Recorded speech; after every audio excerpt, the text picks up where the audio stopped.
दोस्तों स्वागत है आपका हमारे चैनल एच स्टडी पॉइंट में। Keep learning keep watching. आज दोस्तों हम मैथ्स के बेहतरीन कॉन्सेप्ट सीखेंगे जो ट्रायंगल से रिलेटेड है। ऑर्थो सेंटर, सेंट्रॉइड, सरकम सेंटर, इन सेंटर, एक्स सेंटर, ये क्या होता है और इनकी क्या प्रॉपर्टी हमें यूज़ आती है। इनसे रिलेटेड दोस्तों एनटीपीसी, ग्रुप डी, आरआरबी और अदर एग्ज़ाम जैसे एसएससी और 12th में भी पूछे जाते हैं। तो दोस्तों वीडियो को अंत तक देखिए और हमारे चैनल को लाइक कीजिए, शेयर कीजिए, सब्सक्राइब कीजिए। तो दोस्तों हम चालू करते हैं वीडियो को। तो दोस्तों ऑर्थो सेंटर क्या होता है? अगर मैं ट्रायंगल की साइड मानूँ ए बी और बी सी सी ए, तो इनके ऊपर जो हम परपेंडिकुलर डालते हैं और उसका मीटिंग पॉइंट होता है उसे हम ऑर्थो सेंटर कहते हैं। दोस्तों मैं आपको अब दिखाता हूँ किस तरीके से डालते हैं। इधर डी सी डाला है, ठीक है, और बी सी पे मैंने ए ई पर परपेंडिकुलर डाला है और ए सी पे मैंने बी एफ परपेंडिकुलर डाला है। तो इनका जो भी मीटिंग पॉइंट होता है इसको हम बोलते हैं दोस्तों ऑर्थो सेंटर। ठीक है दोस्तों, इसको बोलते हैं ऑर्थो सेंटर। अगर हम इसके बारे में और बात करें तो दोस्तों हम इसकी मैक्सिमम प्रॉपर्टी होती है जिससे एसएससी और कई एग्जामों में जैसे आरआरबी और ग्रुप डी में क्वेश्चन पूछे गए हैं। अगर मुझे ये एंगल निकालना हो,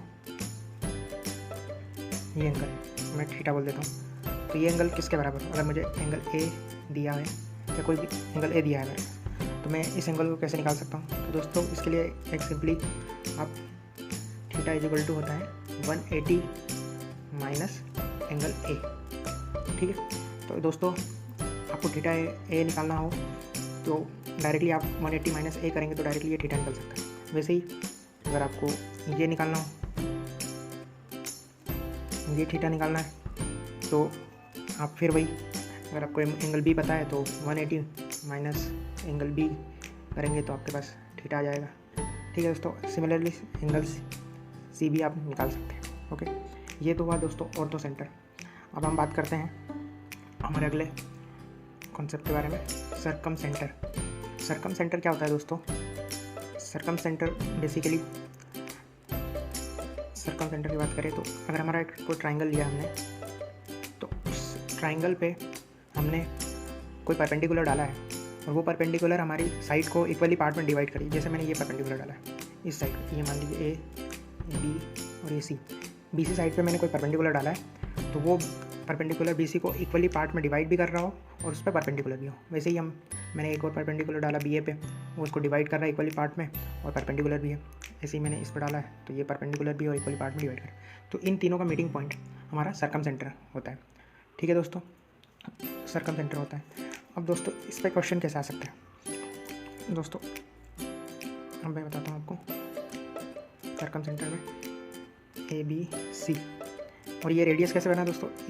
इस पॉइंट को और इस पॉइंट की जो भी आर रेडियस रहेगी उससे हमने इसको सरकम सेंटर बना सकते हैं। ठीक है दोस्तों, और अगर हमको एंगल ये निकालना हो थीटा, और अगर हमको एंगल ए पता है तो हम डायरेक्टली निकाल सकते हैं दोस्तों। ये थीटा एंगल ए का डबल होता है, यानी theta equal to twice of angle A, इससे हम निकाल सकते हैं दोस्तों। ठीक है, वैसे ही अगर मैं और इस अलग की बात करूँ, मेरे को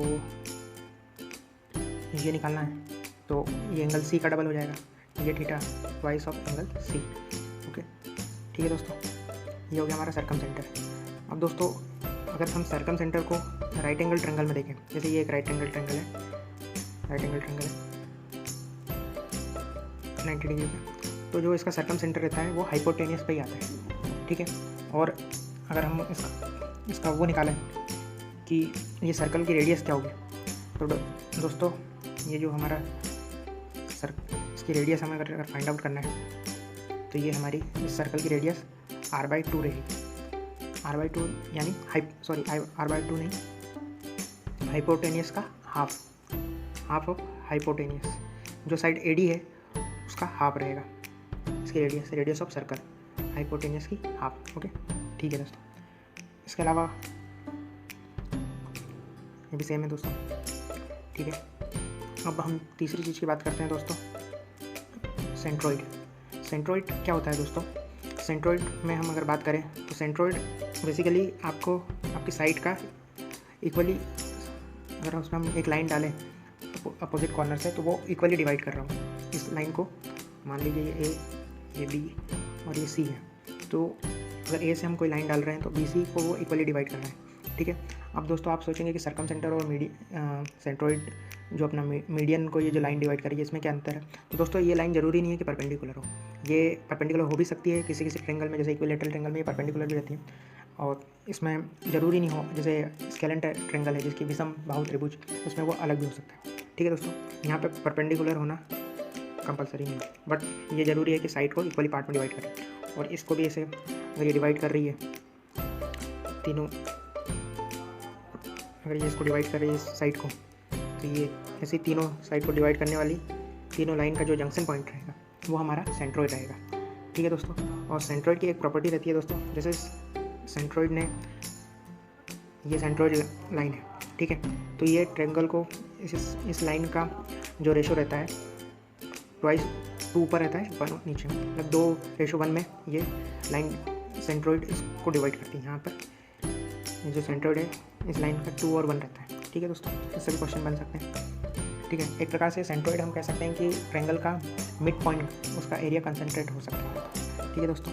अब हम बात करते हैं तीसरे इन सेंटर की बात। इन सेंटर क्या होता है दोस्तों, जो भी हमारे ट्रेंगल के तीनों साइड रहती है उसका जो एंगल बाइसेक्टर रहता है, एंगल बाइसेक्टर, और उसका जो मीटिंग पॉइंट है, ये तीनों मीटिंग पॉइंट है, इसको हम इन सेंटर बोलते हैं, ठीक है दोस्तों, इन सेंटर बोलते हैं। और इसमें अगर हम ये एंगल निकालना चाहें, वापस थीटा एंगल निकालना चाहें, और अगर हम एंगल ए पता है तो ये होता है 90 प्लस a/2, ठीक है दोस्तों, 90 प्लस a/2 थीटा एंगल, ठीक है। और इसके अंदर हम एक सर्कल मतलब जो इन सेंटर है हमारा, उसको हम सेंटर मानकर एक सर्कल ड्रॉ करें तो उसकी रेडियस क्या होगी दोस्तों, तो उसका एक यूनिवर्सल फार्मूला है दोस्तों। इस सर्कल की अगर हमें रेडियस निकालना है तो उसका एक यूनिवर्सल फार्मूला है, R = area of triangle upon में सेमी पेरीमीटर, ठीक है दोस्तों, एरिया ऑफ ट्रेंगल अपॉन में सेमी पेरीमीटर, ये हम इस तरीके से निकाल सकते हैं, ठीक है दोस्तों। इसके अलावा हम अगली चीज़ की बात करें, एक सेंटर क्या होता है दोस्तों। एक सेंटर की बात करें तो दोस्तों इसमें जो सेंटर है, कई बार सेंटर बाहर भी मिल सकता है एक सेंटर, वैसे ही जैसे हमने सर्कम सेंटर पढ़ा तो उसका हमने जो देखा है उसमें अंदर दिख रहा था, लेकिन वो बाहर भी हो सकता है, ठीक है दोस्तों। तो अगर हम बात करें कि इसका जो एंगल बाइसेक्टर है तीनों लाइन का, वो यहाँ पर इसका मीटिंग पॉइंट ये है, तो ये हमारा एक सेंटर हो गया, ठीक है दोस्तों, एक सेंटर हो गया। और अगर हमको वापस ये अगर एंगल निकालना हो तो किस तरीके से निकल सकता है दोस्तों, इस पर काफ़ी क्वेश्चन आए हैं दोस्तों, इसलिए मैं बताना चाहूँगा। अगर एंगल ए हमें पता है तो थीटा निकालना हो तो थीटा = हो जाएगा हमारा दोस्तों सिमिलरली 90 डिग्री माइनस a/2, ठीक है दोस्तों, ये हमारा एक सेंटर हो जाएगा, ठीक है दोस्तों। तो इस तरह की वीडियो आप, और दोस्तों एक और चीज़ बताना चाहूँगा, जो हमारा इक्विलेटरल ट्रेंगल रहता है, इक्विलेटरल ट्रेंगल आपके दोस्तों, मान लीजिए इक्विलेटरल ट्रेंगल की सभी साइड इक्वल रहती हैं, तो इसका जो सेंटर पॉइंट रहता है यही हमारा सेंट्रोइड भी है, यही हमारा सर्कम सेंटर भी है, यही हमारा इन सेंटर है, यही हमारा ऑर्थो सेंटर है। तो ये इक्विलेटरल ट्रेंगल की प्रॉपर्टी रहती है, जिसकी सभी साइड इक्वल रहती है, समबाहु त्रिभुज जिसे हिंदी में बोला जाता है, इसकी सभी साइड इक्वल रहती है। तो इसमें सभी पॉइंट उसके अंदर में एक ही पॉइंट पे मीट करते हैं, ठीक है दोस्तों। तो दोस्तों इस तरह की वीडियो देखते रहिए, और हमारे चैनल को लाइक नहीं किया हो तो लाइक कीजिए, अगर वीडियो आपको अच्छा लगा तो लाइक कीजिएगा, और चैनल को सब्सक्राइब करना ना भूलें। थैंक यू दोस्तों।